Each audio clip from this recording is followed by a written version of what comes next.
and kick off the WIN-NextGen inaugural First Friday webinar. I am delighted to serve as your host and moderator and want to say welcome to everyone.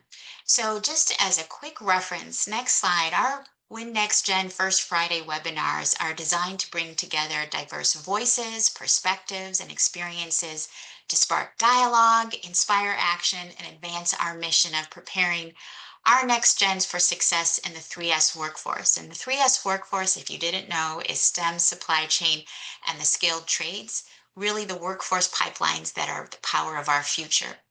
Our flow for today focuses on a timely topic of from disruption to readiness, how AI and talent pipelines will define your competitive edge. As we prepare to unpack these very timely topics, I'd like to just first share who we have with us today. Then I'll provide a few brief thoughts around why we selected today's topic. And then we'll engage with our esteemed panel, hear their insights, leaving some time at the end of the Q&A session.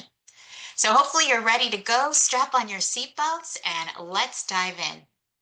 Next slide.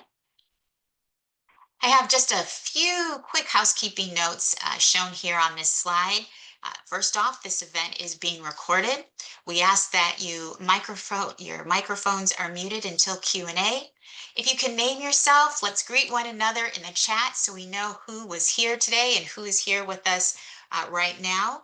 Please use the chat to communicate until we do get to the Q&A. I'd love for you to share your feedback. We welcome and appreciate any comments.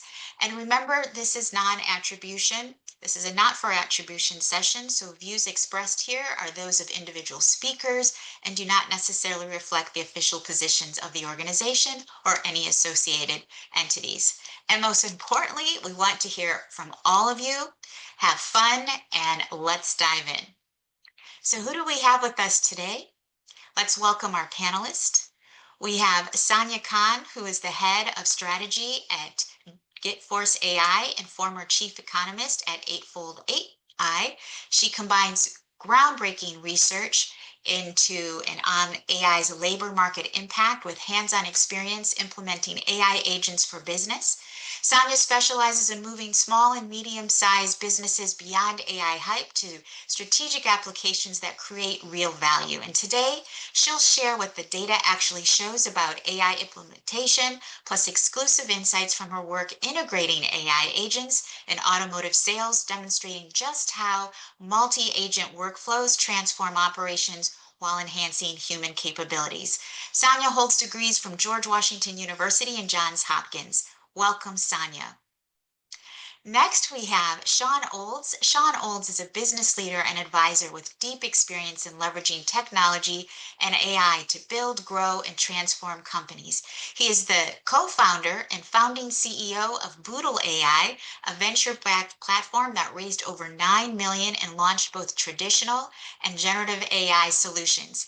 His career spans executive, board, and investor roles across private enterprises, government, and higher education, with technology deployments in 14 countries. And in 2024, Shawn was inducted into the American Society for Artificial Intelligence. And in 2025, he was elected to the Zero Prostate Cancer Board, where he advises on AI strategy. A former U.S. Army officer, go Army, Shawn. Shawn holds a computer science degree from West Point, an MBA from Kellogg, and a JD from Northwestern Law.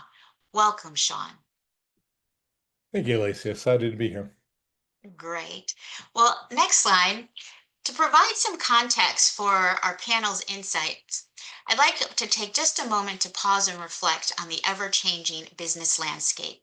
I've captured here on this slide several of the big bucket areas that many readily identify as key factors perpetually impacting, disrupting, and calling for creative strategies and problem solving within our businesses, within our communities, and our civil society in general. So I'm curious what factors you might consider as the greatest disruptor now. You can drop that in the chat by selecting either A, B, C, or D. You might say multiples or all of the above of what you consider the greatest disruptor. And today, for the purposes of our discussion, we're going to focus mainly on the factors B and C with our topic, how AI and talent pipelines will define your competitive edge. Next slide. And we find ourselves at a critical inflection point of and for our country as technology is advancing exponentially. You don't have to leave your house to just see how much the world is changing with respect to technology. But workforce pipelines are also shrinking. And in the skilled trades, we see five coming out, but only two coming in. Add on a Gen Z factor that with 40% of our job skills expected to change by 2030, 86% of Gen Zs prioritize purpose, they prioritize stability. And so employers must and think about how we can rethink, reimagine our talent development to align with digital fluency, values-driven leadership, adaptability. So let's take a quick listen to the short video on this The topic. United States faces one of the most urgent workforce challenges in decades. WIN-NextGen has launched to tackle America's workforce crisis and committed to building the future-ready talent America needs in STEM, supply chain, and the skilled trades, the 3S workforce in the AI era and beyond. With over 85 million jobs projected to go unfilled due to global talent shortages and nearly 40% of workers needing to reskill by 2030, the U.S. must act now. WIN-NextGen is meeting this moment with a new kind of solution, one that goes beyond traditional education platforms. Designed as a workforce innovation network powered by emerging technology, WIN-NextGen equips young people ages 13 to 24 with tools, guidance, and exposure to real-world opportunities they need to thrive in a rapidly changing, AI-driven economy. This generation isn't waiting. They're looking for purpose, pathways, and people who believe in their potential, explains the WIN-NextGen founder. Through 5 mission-aligned community brands, WIN-NextGen delivers personalized guidance, incentives, and visibility across the most critical sectors of the modern economy. Unlike most edtech platforms that serve students within traditional classrooms, WIN-NextGen operates as a work tech platform by bridging the gap from exploration to employment. WIN-NextGen builds interconnected pipelines to connect its members, whether they're in school, homeschooled, working on the athletic field, or in transition, with employers, mentors, training, and industry experiences. At the heart of WIN-NextGen is the GT3S platform, a gamified, mobile-enabled career development system that transforms workforce readiness into an interactive journey. As a WIN-NextGen partner, your organization can inspire early, close the skills gap, showcase your culture, build trust, and expand your reach. WIN-NextGen invites employers, foundations, educational institutions, and champions of the future workforce to join us as strategic partners. Learn more at win-nextgen.org. So our point here is that if we fail to prepare today's youth and dispel perceptions around what is a good job, what are the pathways to achieve that goal, industries risk not just labor shortages, but lost competitiveness. And WIN-NextGen, we are so laser focused, so intentional on being a part of the solution because we need to ensure that the next generation talent can be developed to lead the future with the right skills, the guidance, and opportunities. So we're going to turn to our panel to further unpack today's topic. Again, that's disruption to readiness, how AI talent pipelines will define your competitive advantage. So I'm going to start with Shawn. Shawn, you have such an extensive background. It's so impressive, your experiences in the world of AI. Can you share your thoughts on, next slide, your thoughts on successful AI adoption?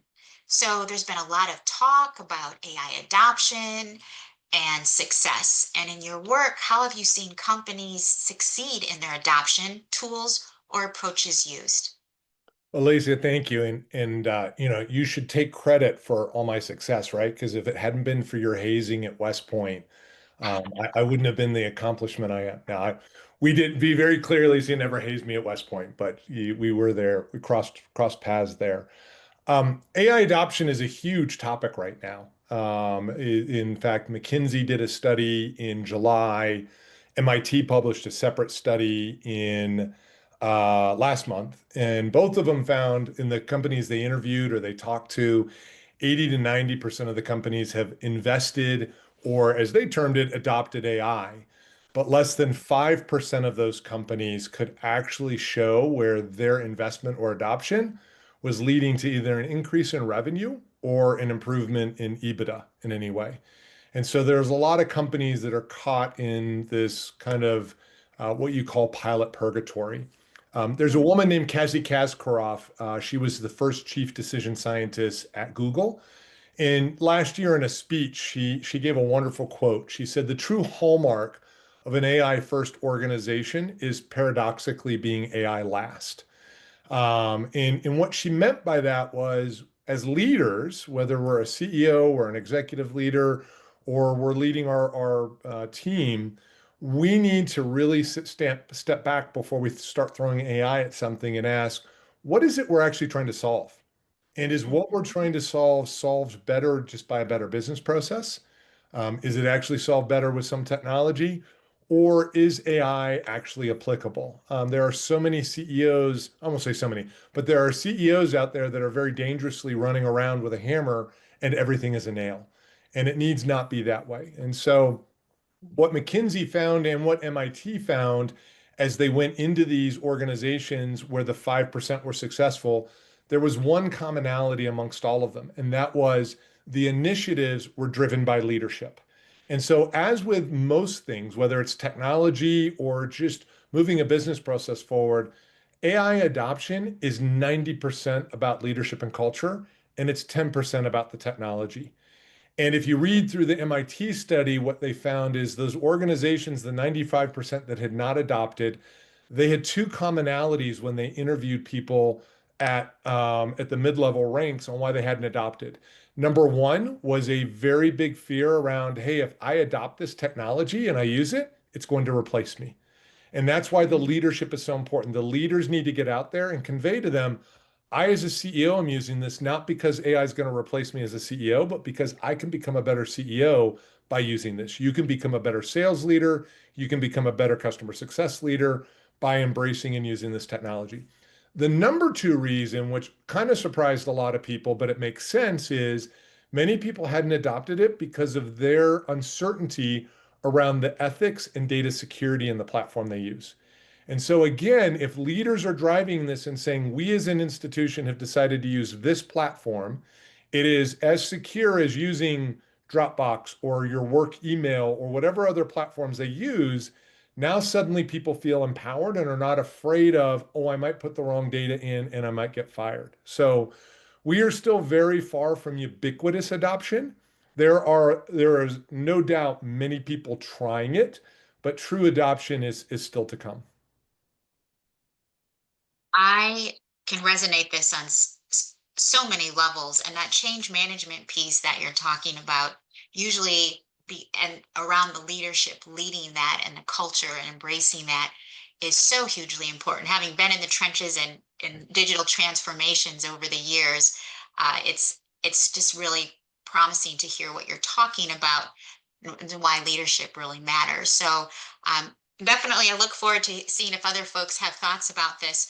So, Shawn, so we're talking about AI disruption. Many industries, they talk about AI disruption. And from your vantage point, where are you truly seeing disruption versus hype? Yeah, when you talk about disruption, the real story about AI, it's really uneven, right? Because there are some areas that are already being transformed. There are other areas where you still hear a lot of hype. On the hype side, Salesforce announced that they're laying off 50% of their workforce because AI is taking over. If you really dig deeper, coming out of COVID, Salesforce really overhired in a lot of ways.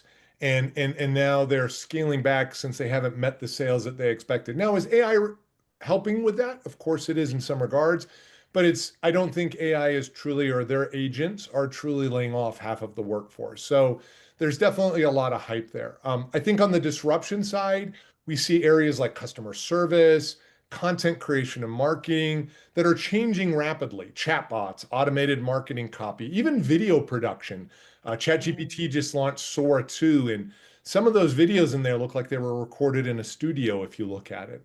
Healthcare is another one where AI is helping radiologists spot cancer earlier. And this was long before ChatGPT. Yes. This is true AI that is being used to empower humans, not replace them, right? And accelerate. Another big area I've seen, I've got friends that are in the drug discovery space, and AI is being used to take what used to take 3 years down and make it now months, if not weeks. And then one of the big areas you see a lot in is software development. One of the leaders right now is Anthropic's Codex, which is helping people produce code at a pace that they never have before. A friend of mine that I work with, he graduated, started coding. He was on an 8-person team. He says that in the past month, he individually, with Anthropic Codex, has produced more productive code than he produced with an 8-person team 20 or whatever it was 30 years ago. Um, but there is a lot of hype, right? The idea of even fully autonomous vehicles replacing, replacing everything that comes out there. We're still a long way before that comes. And then, as I said with the Salesforce example, the idea of generative AI just replacing jobs wholesale, we're not anywhere near that yet. What you do see, take the legal space. I'm mentoring right now a woman who's a 15-year lawyer who has taken real estate transactions and cut the time in half and reduced the expense by 90%. But the idea that we're going to have an AI in the courtroom anytime soon representing a client on a murder trial, not real likely. One of the big areas where there is a lot of disruption is in the education space, right? All of us on this panel, when we got educated, we were graded with an artifact. It was a paper, a project, something like that at the end of the semester. Well, now any kid could flip to the end of their syllabus, throw it into ChatGPT, and be done on the first day of class. And so education is really having to rethink on how they educate and how they get more involved in grading the process rather than the product. But the idea that AI is just going to completely replace professors and educate students all on their own, that's the hype. And I don't think we're anywhere near that. So we really have to separate the hype from the reality. But one thing is clear, AI is already changing industries and it's doing it at a pace where we don't see any real slowdown. I don't know about you all who are listening, but Shawn, that was incredible to just think about all these everyday experiences, sectors that, we're just used to seeing and work and perform in a certain way and have to reimagine as things are actually occurring, reimagine, doing things completely differently. So thank you. This is why I love these kinds of discussions. I'm learning as we go as well.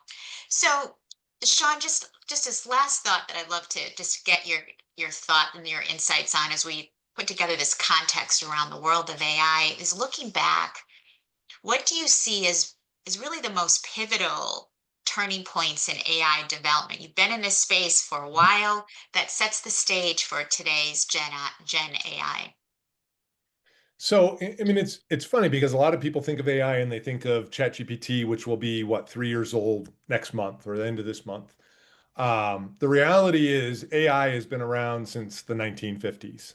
It has definitely gone through its winters. In fact, I probably took my first AI course in 1992 when it was in the middle of one of its winters.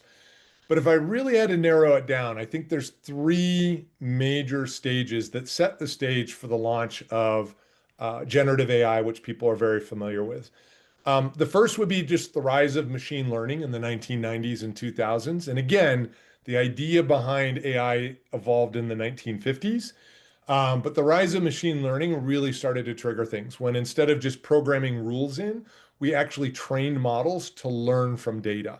And that shift unlocked more flexible, adaptable systems. The second would have been kind of the deep learning revolution that occurred around 2012 when you had breakthroughs in neural networks. And these were powered by GPUs and big data sets. And that's one of the big things AI lacked before. AI lives on data. And so suddenly we let machines recognize images and speech with human level accuracy. And then the third, of course, which gave the found or lays the foundation for generative AI, ChatGPT, was the transformer architecture, which started to get developed in around 2017. And it made it possible to train these massive models like ChatGPT. Excuse me, I'm sorry. Bless you. Bless you. Um, The transformer architecture, it just allowed us to break through in how machines actually process language, right? Instead of looking at words one by one in a sequence, transformers use a mechanism called attention to look at all the words in context and figure out which ones matter the most. And so that innovation is what has directly led us to being able to not only just walk into ChatGPT and ask it a variety of questions, but also the ability to generate images or generate video as we have today. So the journey has been, in my mind, rules and then learning and then scaling. And each of those leaps has brought us closer to Gen AI that we're experiencing today. Fascinating. So hopefully you all got just as much as out of Shawn's journey down history lane there as I did. And what I want to do now, thank you, Shawn, for sharing those insights, is Sania, I always love hearing your insights because it's really hard to refute the numbers. You're my data person, and you always point that out. So I have a few questions for you. Particularly, I want to start off around this idea of data. So we know that data shows both productivity surges and workforce displacement. So which numbers do you think leaders should really pay closest attention to in the next 12 to 24 months?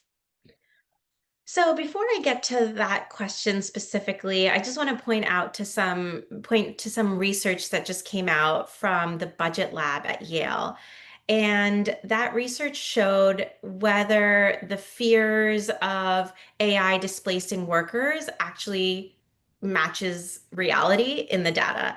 And what they found, interestingly, was that there's no evidence of major AI job displacement yet. So the percentage of workers in jobs with high, medium, and low AI exposure has remained remarkably stable and steady. And so, even amid all of this rapid AI progress, the story of the labor market so far is stability, not collapse. And why does this really surprise people? Because the panic headlines, which generate clicks, don't often reflect reality. So I don't know if Shawn mentioned radiologists just now, but remember when AI was supposed to replace radiologists? Well, that didn't necessarily happen. And now radiologists are in more demand than we've ever seen them. And they're using AI as well. So experts had to retract or reassess many of these AI job replacement claims. And studies show that many jobs are far less exposed to AI displacement than they commonly feared. So you might be thinking, why is adoption so slow here? And that's actually consistent with the pace of job changes from past tech advances like the computer and internet. So AI, as Shawn mentioned, adoption is uneven across sectors. The messy reality of workplace tech adoption takes time. Um, we're calling it AI is a normal technology. It's not the overnight revolution that's promised in the headlines. And so, if we want to talk about labor markets and productivity, AI's labor market impacts resembles that slower, uneven diffusion of past technologies like we've seen before. Oh, fascinating. And we know for businesses, all kinds of businesses, how important productivity is. So really having a sense and a handle on expectations is what you're helping us to understand here.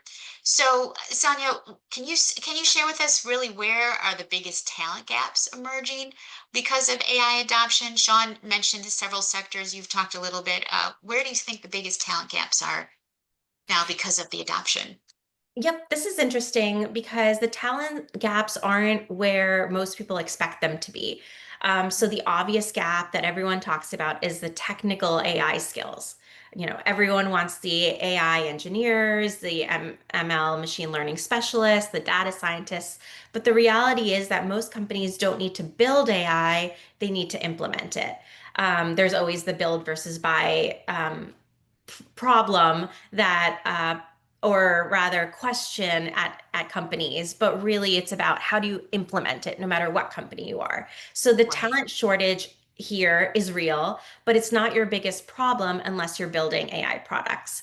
Where are the real gaps that you might not have thought of? It's the translator gap. So people who understand the business and the technology, they can speak to executives and engineers. They can identify where does AI create the most value in your business processes and where is it just shiny. You do a pilot project like Shawn mentioned the MIT study that showed a lot of these pilots aren't showing returns yet.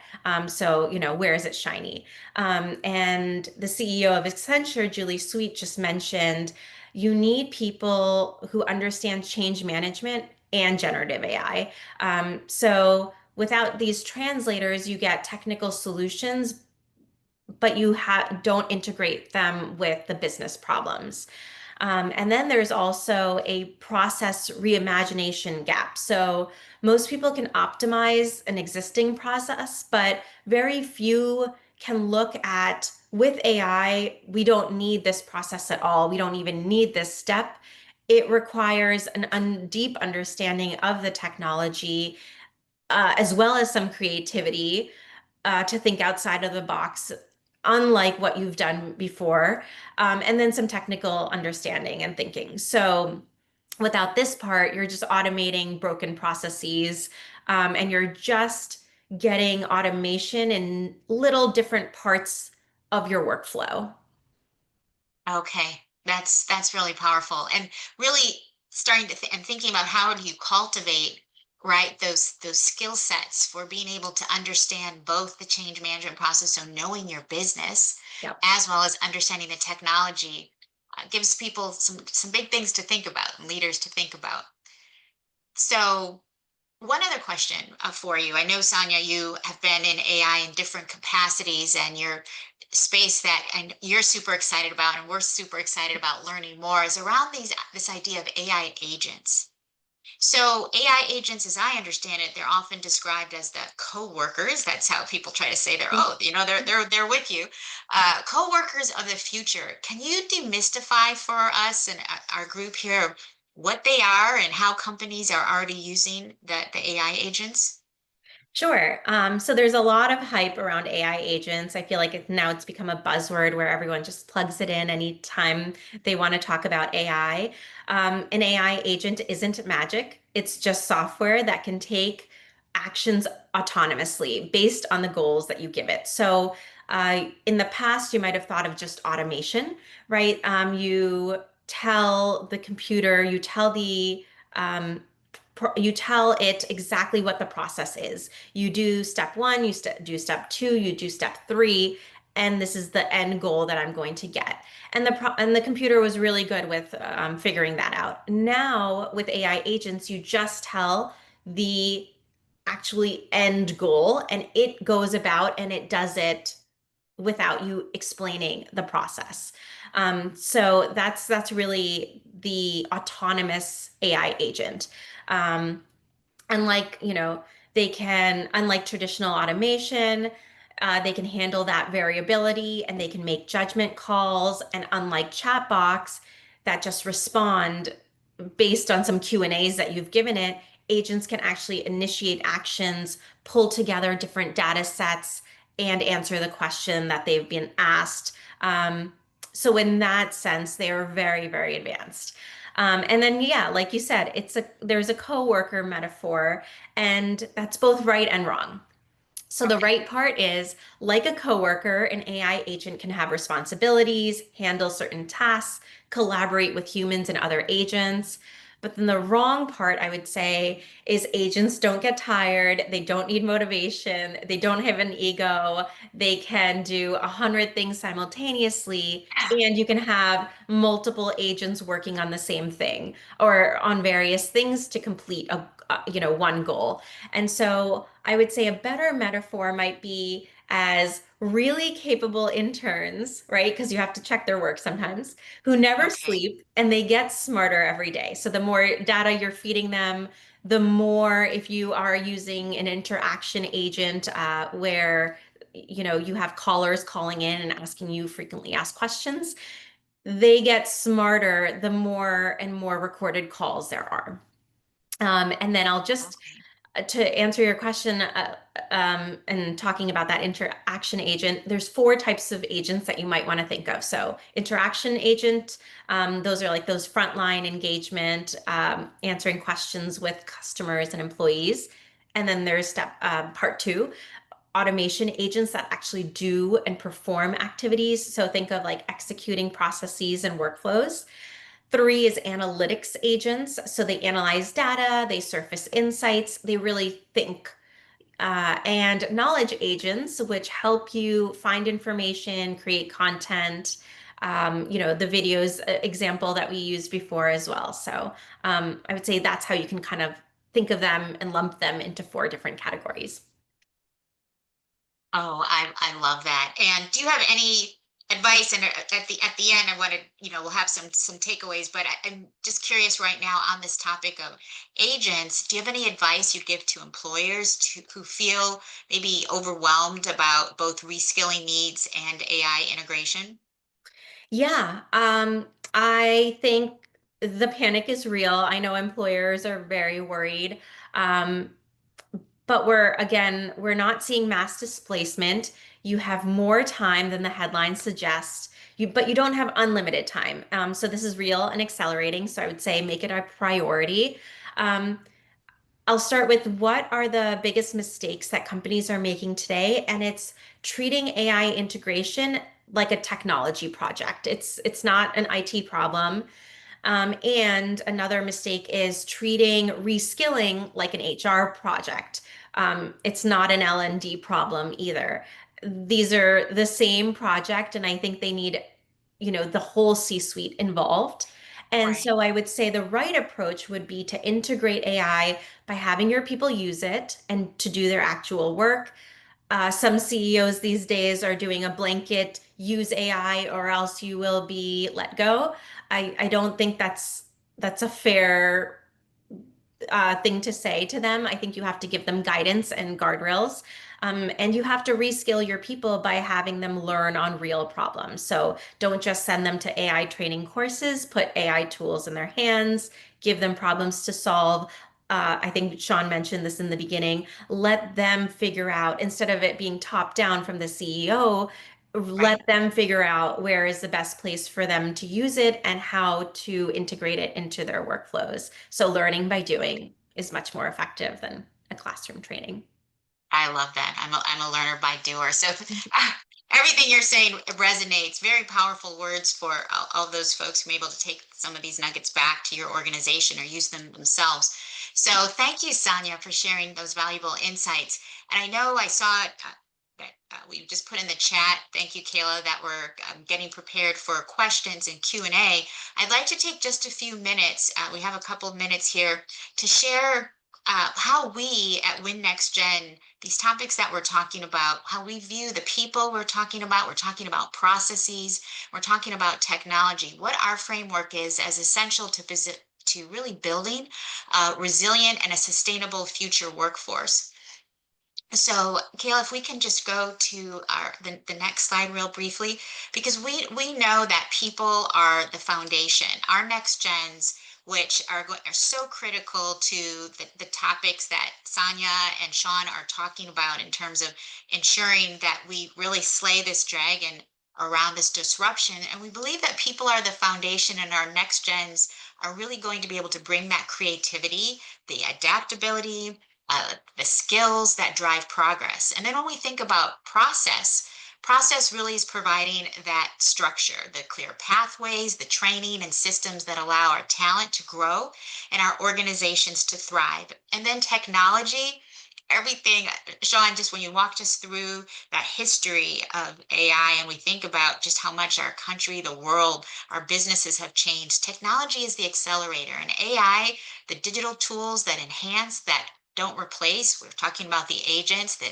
interns that can maybe one day grow into those coworkers. That's that human potential is so important. And together, our framework here at WIN, People Process Technology, isn't just about efficiency. It's really about creating the strong pipelines of talent.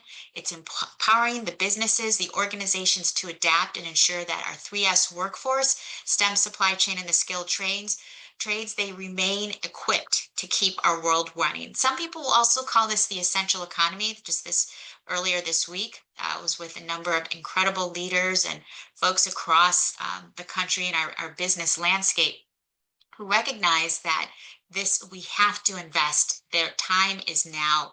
And so if we can go to the next slide real briefly, is our WIN-NextGen data. We are a data-driven organization, makes it clear that our next gens, we want them to be involved. We want them to be engaged and prepared to navigate this new world that we continue to find ourselves in. Is they want more personalized support in their career journeys. In fact, this is data from one of our surveys that we do with NextGens, and 71% are asking for mentorship opportunities with professionals in the fields of interest to them, followed by internships and job shadowing at 65%, and broader exposure to diverse career options at 60%. And so this shows that the people side of the people process technology framework that we use is about human connection. It's about they want the mentorship, the guidance, and the lived experience. And so at WIN-NextGen, we're not only committed to meeting this call, but also to help employers better understand and better act on this priority. So by guiding our next gens to design and develop mentorship, by providing opportunities to shadow with partners and career exposure opportunities, we believe we can ensure that our next gens get the relationships, they get the real world insights that they need, while employers are strengthening the pipelines that will sustain their future workforce during these periods of disruption, which we want our employers to really become resilient. Next slide. So then we think about the process component of our framework here. As we talk here at WIN-NextGen is about cultivating the talent through a structured journey that creates these sustainable workforce pipelines. So we like to start in middle school. WIN-NextGen, our membership runs from ages 13 through 24, and everyone's available and has the opportunity to participate in our gateway to 3S. The 3S, what was that? Our supply chain, STEM, and skilled trades, our programming, and it's introduced to students to provide opportunities and pathways. And so by high school, those pathways expand into apprenticeships, into certifications, advanced education options, and we call that defining moment at graduation, where workforce readiness, being prepared for service, higher education, direct entry into the military service, and direct entry into the workforce, those are targets for our members. And then as new hires, they bring skills and experiences that strengthen workplace culture. Because if you think about it, if you can start working middle school, high school with our youth, it's just like what the sports teams do. They start partnering and they start finding and building those relationships.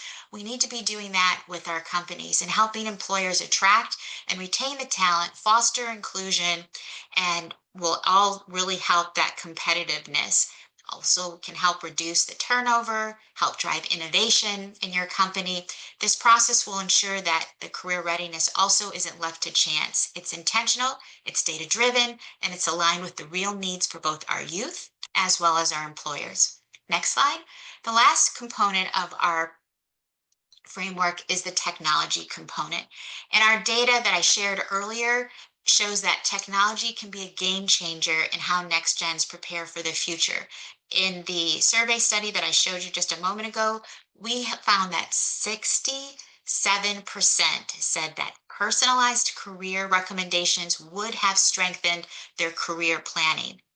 And while over half, 56%, asked for better tools to research colleges, major scholarships, as well as to access virtual job shadowing or internships.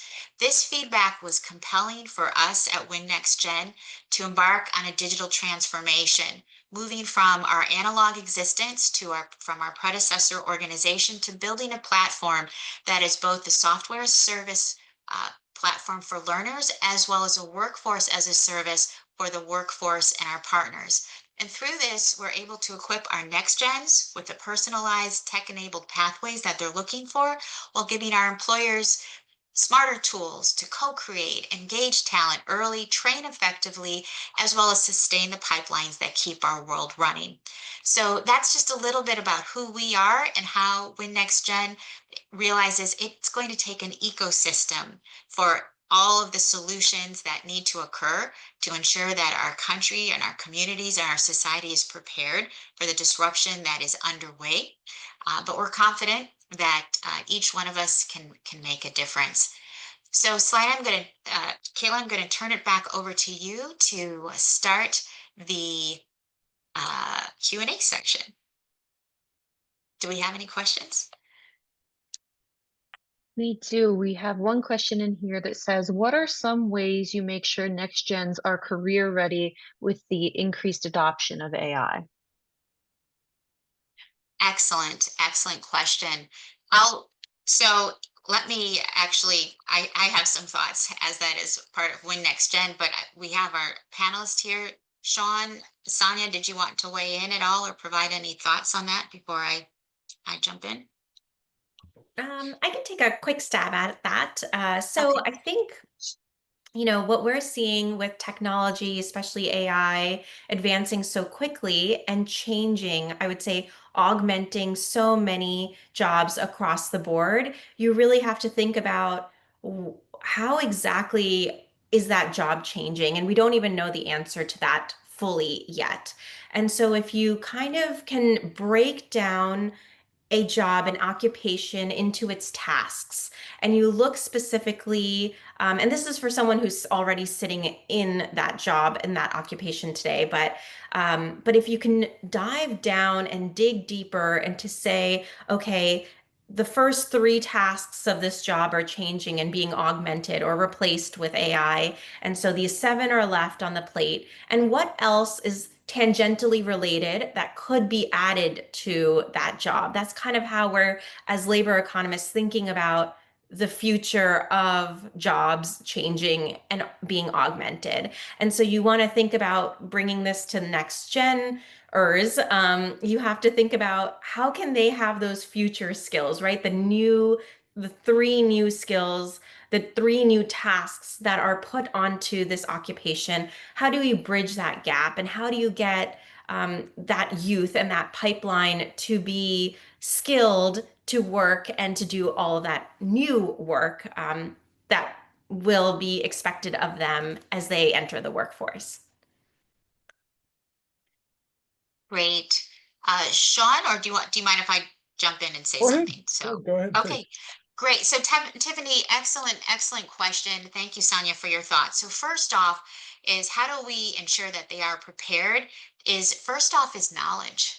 It's knowledge and it's education. And to help them understand, first off, that with AI, we have new jobs that are coming along, and we have jobs that we see today that perhaps may not be the same jobs that that their sister, brother, parents had. And so helping them understand that the world is shifting. Second is the preparation.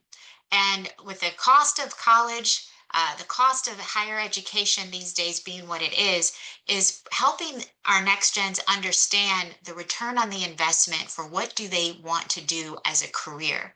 And so this is why it is so important when I shared earlier around the perception is that we as a society in America, because this isn't how it is in a number of other countries, we have to come back and embrace the power of the trades, the power of the jobs that are, no one can say anything's future proof, but we have to help our youth, our next gens understand that some jobs are definitely going to perhaps be less impacted by artificial intelligence and transformation than others. And if you are wanting to, if you have limited resources, or if you just want to ensure that you are going to have a sustainable career, what do I need to, first off, what are those jobs? So that's the education. And then second off, in terms of preparation, let's demystify these perceptions that we have around jobs that perhaps may not need a college degree, but are going to be so and are now so critically important in our new economy that continues to evolve.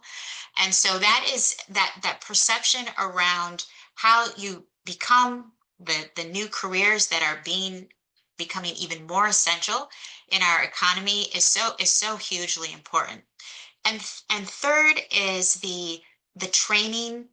I know we have folks here on the call who are very invested in training and leadership, is that making sure that the skills that we include in our career development, our career exploration for our next gens are the skill sets that they need that are going to really help empower them in the future. So, and that's going to be a combination of technical skills as well as I like to call them power skills. Some people will call them soft skills. But these are very important critical skills, adaptability, critical thinking, problem solving, teamwork. Uh, there are just a number of several of these skills that we have to ensure communication. Uh, these are really critical that our young people and our next gens are continuously, they can start now. And these are some of the curriculum and the programs that we offer at NextGen to help starting to engage their minds, helping them appreciate the new world of work. The future of work is here for them to start preparing for now so they can be successful. Anyone want to add anything to this, or Kayla, should we move on to another question? You can let us know. Shawn, do you have anything to add to that before we move forward? They were all great comments, and I'd be regurgitating, especially the end, Alicia, where you talked about the combination of both the hard and the soft skills. That combination is going to be so important. And at the end of the day, education has got a very steep hill to climb ahead of them, because higher education's job is to prepare students for the workforce. And so part of that is making sure that they understand how, with the technology, students still learn how to critically think, because we still need humans in the loop. We still need humans that are able to recognize when the machine has not performed properly. Amen. Thank you, Shawn. I'd like to remind the attendees that if we do have the raise hand feature, so if you would like to ask any of our panelists directly, feel free to use that. While we wait a moment for any more questions to come in, Elisa, I had a question for you. How does Okay. WIN-NextGen equip young people to be AI ready while also helping employers to strengthen their pipeline? Oh, okay, great. I get to talk a little bit more about WIN-NextGen, which is near and dear to my heart. So, uh, as you saw earlier on the process slide, we are a SaaS platform, software as a service platform for our youth, and we want to make learning and exploring fun. So, how WIN-NextGen is able to engage with our young people, our next gens, is through what we call our GT3S program. And it is a program that's focused on 4 pillars that our next gen members are able to participate in with programming, with earning.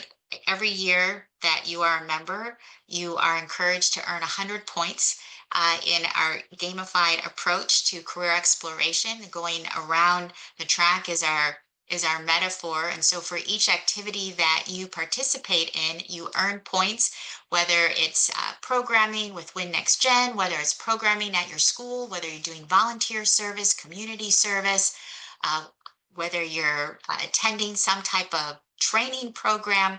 And so this is all on the next gen's path to become workforce ready. While the next gens are preparing themselves, our employers have an opportunity to create their own ecosystem, their own virtual ecosystem on the platform, which is part of the workforce as a service system and that part of the platform. And this is for, as we talked about earlier, to start that cultural awareness, start that dialogue, starting that engagement with the employers and with the next gen members. And so our employer partners are able to engage with opportunities for the next gens to learn more about their companies, about their organizations, whether it may be through virtual programming that can be provided to the next gens on the platform, whether it be through hosting opportunities for career events within the space of their company or their organization, having their employees who may want to volunteer to serve as career navigators, which is the form of mentoring that WIN-NextGen uses, to talk more, explain more. What is the day in the life like at company X or organization X? The core focus is bringing together the next gens, helping them. A lot of our next gens and Gen Zs, they tell us is they want to be connected to purpose. They want to understand. We talked about the data. What does a company do? How can they be involved? What is their career path?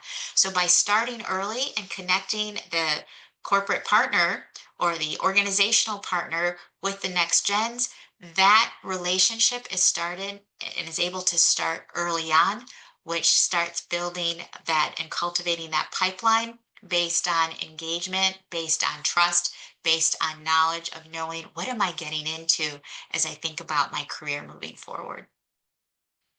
Did that answer your question, Kayla?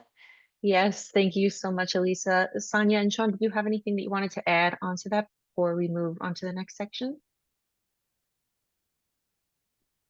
Nothing for me. Okay, well, it looks like Great. that's it for the questions within the chat. Would you like to move on to the lightning round? Yes, thank you. So what I'd like to do before we wrap up with just a couple of housekeeping uh, announcements and news is I don't know about you, but I have just taken like several pages of notes here and just thoughts from Shawn and Sonia's comments. Shawn and Sonia, I'd love if you could share top two words, and if you want to expand a little bit, not too much, but your top two words that describe really how you feel about the state of our country, corporations, and communities' preparation for the future of work. Shawn, would you like to go first? I will let you go first. Okay.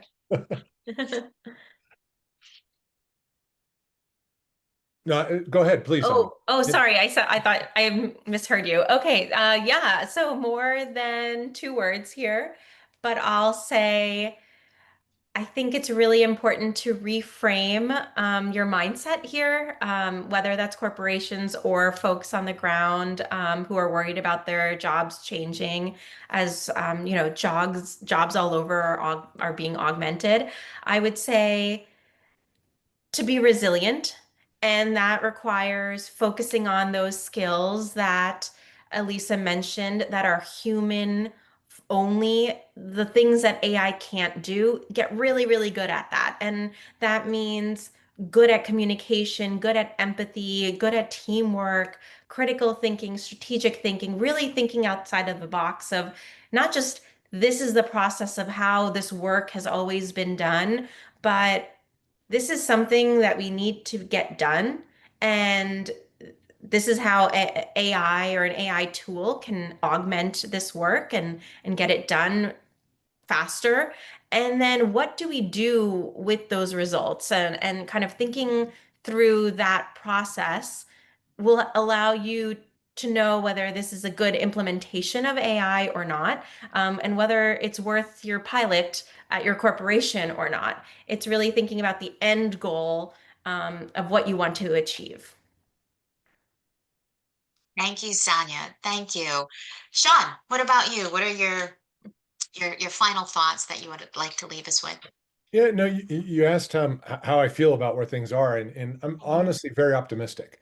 I mean, it is exciting to me the pace at which technology is increasing and getting better. And I think with the advent of generative AI, one of the unique things is I've done technology for 3 decades now, and very few of the technologies I worked with could I incorporate my family or friends into. Right? It was geared towards selling a product and getting out there. And while generative AI companies are selling a product, it's a product that we can use in all aspects of our life. Yes, I use it every day at work, but I also use it so that my daughter and I don't end up in near tears as I try to teach her math at 9 o'clock at night. I have used it to come up with better recipes for my Sunday night cooking. I've used it. I've seen people use it for their planning their vacations, and there's so many aspects in how you can use it, and I've never seen that with a technology before. And so, in many ways, when I talk to CEOs, I tell them AI is not a technology. AI is actually a core strategic asset in your business. There are tools within the AI umbrella that you may use, but AI is a core strategic asset. I think we need to look at that not just for our work, but in our lives as well. How can it strategically better our lives and what we're doing? And so my optimism is based not just on where we're going to progress as corporations, but where we can progress as individuals. I agree 100% with you, Shawn. Thank you. Thank you both for sharing those thoughts. And I will share a couple of thoughts towards the end, but I'd love if we could do, Kayla, if you could just pull up the quick slide deck here so we could just share a couple of announcements that we have. So we have, as you all may or may not know, WIN-NextGen launched August of 2025 as a successor to an earlier organization. And we've been on fire, and we have a number of upcoming events that we hope you can share with your networks. If you could go to the next slide, Caleb. In fact, we have an amazing session tomorrow. We're talking about AI today. We're going to be talking about AI tomorrow. And this session is really focused for our next gens to get a deeper understanding.